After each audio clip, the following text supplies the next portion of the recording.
great pushes from both lines right there. And it's something we see right in the beginning of this race is that you have some very strong competitors. Those top 3 cars, they're all won a lot of races this year already. Then 2 back, 2 by 2. Hanging on your quarter. It's definitely one thing we learned at the All-Star race with us on these restarts. It's so important. It really makes you think about Daytona, Talladega. Whoa, we got a little action already here, boys. That's 4 wide, huh? Told you. But you really have to focus and make sure that you have those cars behind you, because you're only as good on these starts as the car behind you. Well, the thing that happened on this first start was the fact that Austin Dillon took the lead on the bottom lane. And I think as you go through this race and you see what's happening, I'm sorry, Cole Custer. Sorry about that. I'm not looking at the screen. But here we're going to see a replay of the 9 and the 22. And you see the 9, he drove in that corner pretty hard. Well, 22 was clearly, had his hands full, was light on his feet already, and the 9 didn't give him. Whoa! There you see. That might be a game changer for today, boys. I believe he cleared himself on that one. Don't need a spotter for that. That was clearing them up. And the thing is, with these new composite bodies on these Xfinity cars, you can hit the wall and it's not going to hurt the body too bad. Now, where it does get in trouble if you hit it too hard, you're going to start bending some suspension pieces, and that's going to hurt you through the rest of the day. But I don't think that's enough of a hit to really hurt that race car too bad. 100%. That would have been a day-ending event right there if it was one of our cars with the metal bodies on. This composite body certainly changed the game for these Xfinity cars. Ryan, why is the 11 pitting? Yep, Justin Haley started in the back for a broken axle, made his way all the way up to 15th, and it seems like he had a right front flat. Not sure he had damage with the wall, it just blew that tire. That's definitely unfortunate. Oh, we got some. Oh, man. Big piece of debris. That might be where that flat tire came from. Might be another one right here at the end.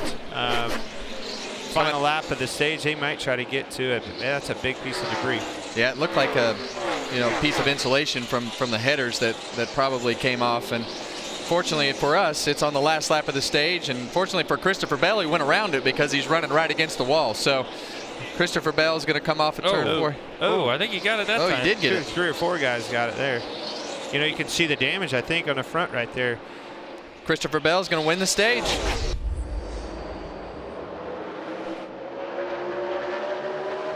So a big jump from Brandon Jones on the outside, but you saw that inside line stack up and really have a good push here, so it'll be interesting to see. He cleared him. Tyler Reddick to the lead for sure. And what I saw in common there is Noah Gregson. He was able to push to the 19 to the lead to restart before. Now he was 3rd. He pushed a 2 to the lead. He's a great pusher on these restarts, and I'm sure that's something that these competitors will take a note of when you're the leader trying to figure out what lane you want to restart in. And you almost have to be careful as your leader anymore to not get too good a jump. You saw Brandon Jones get that big jump, and it caught them all off guard, including that car behind him of Chase Briscoe. And then next thing you know, you're past getting into 1. Well, you definitely want the second row and the third row to be as close to your bumper as possible, because all it does is drag you down. And you see Christopher Bell, that little looseness that he had earlier sure doesn't seem to have slowed him down on his aggressiveness and in the way that he's driving the car. And maybe that caution allowed him his rear tires to cool off after that. I mean, there's smoke coming off the rear tires. Those things were hot. They were going to keep getting looser and looser. That caution was much needed for Christopher Bell. We just saw Jeb Burton getting into the wall in that wake of a car in front of us. He just get extremely tight anyway off of turn 4, but when you get off and you cross a wake, it gets into the wall. His fender damage actually looks like it's broke. And here's the restart right there. You see the 9 pushing the 2 physically on his bumper, pushing him, while you see the 19 and the 98 a little further apart, and that's just going to push the 2 just ahead of the 19. The 2 is going to make a great move by coming up to block that move. There's nowhere for the 19 to go as a 9 kind of blocks them in there. That's a great restart. And then we see some light contact by Jeb Burton, and with these bodies that they have on these cars, that won't be an issue at all. I actually saw that the front fender was split a little bit from the nose, so it'll be interesting to see. 20 car in the wall. That's a 2nd place car, guys. He's slowed up a lot. He's off the pace. Oh, this is he's got hard into the wall. Yeah, I'd say still green here yet. He's in big trouble. Yeah. Be ready. It's like a broken ball joint too. I'd say their days. Oh, the 19's in the wall. Goodness. Same thing. Right front, both right fronts. Stopping guys, pit road now. 2 Gibbs cars like that. You got to wonder if is this set up on the final lap of the stage. Here you see the 20 stayed out. Yeah, he did. Rolling around on that right front tire. You hope that tire doesn't come apart because that's really going to be the end of your day. So interesting strategies where the 19 pitted, the 20 stays out and they both have right front tires down. And here you see Tyler Reddick making it happen, getting that stage win. Tyler Reddick going to win the stage, had 0 problems, and has won stage 2, his 3rd stage win this season. How interesting. Within what, a half a lap? Oh, there it goes. And see, Brandon Jones, in my opinion, did the right thing. Come to pit road, take your medicine, because when the right front tire blows and starts ripping the fender off, you're going to pay the price. That's when your day is over, when the fender's gone. And here's another case, though. If that was our cars with a steel body and that tire came apart like that, that whole right side of the car is gone. Absolutely. And it's interesting here. I haven't seen this with the new composite body, that it doesn't look to be as bad as it would be with our cars, although there is way more damage now since that thing's come apart than what there would have been. And then you see it where it's split to the fender to the bumper split. Oh man, he's already in the wall there. It's hard to say from that angle. Do you think could there have been something on the track? I mean, everybody was running on the outside. It is interesting that both of those are team cars. And they see Cole Custer. He's coming back through the field. I think that's the car is strong. that Tyler Reddick is going to have to fight to try to win this thing. He's had one heck of a day, and he has bounced back more and more. So we'll see how this restart goes here. Chase Briscoe got a much better restart than he did the time before, but that outside line has just got so much momentum coming off of turn 2. Yeah, and he's got no help down there at the bottom. No one pushing him. He's got no draft in front of him. He lost some spots on the backstretch and still doesn't have the preferred lane as he gets down into turn 3. And we see that 0-0 with a huge arc into turn 3. Woo. Wow. People are getting antsy. This is where it's going to get tough for Cole. Cole has to be patient on that bottom, try to hold the bottom. The problem is he went for the pass. Now the 98's going to get back by him. 2 positions. Eric, what did he have on the 0-0? Yeah, it's interesting listening to him over these last few yellows. He's been really fighting the clouds coming in and out of here. We've had a lot of cloud cover coming in the last 30 minutes or so, and the balance of his car has been shifting a lot, so he's been struggling to kind of tell these guys down here which way he really wants to go with these adjustments. So fighting that right now in the 0-0.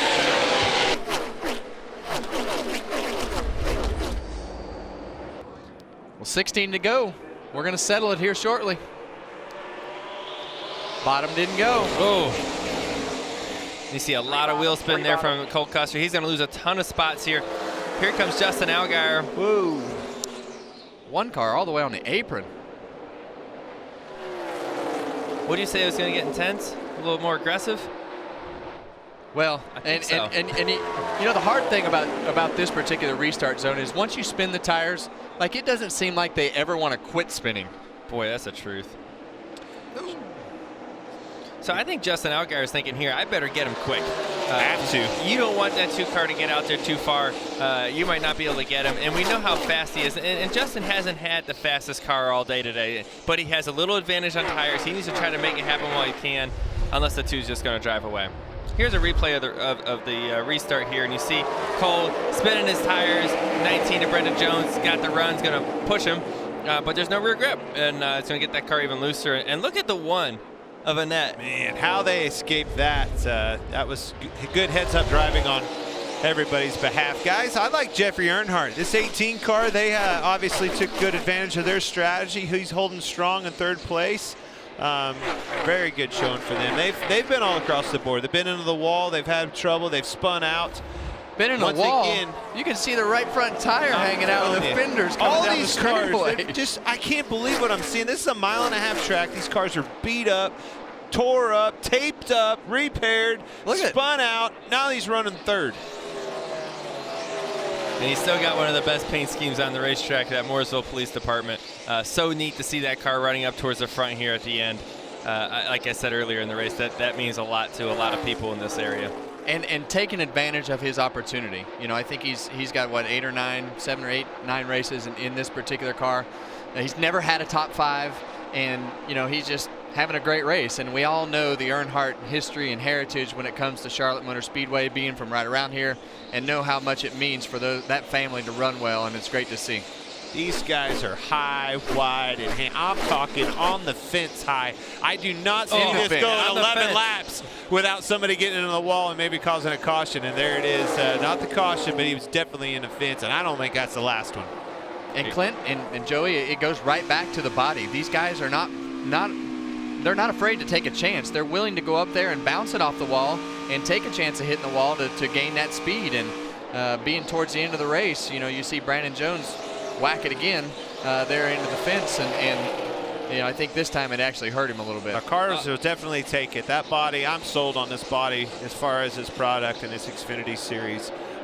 This has saved so many cautions, so many debris, all the things that come into one of us getting into the wall in our cars. You just don't see it today in this Xfinity race.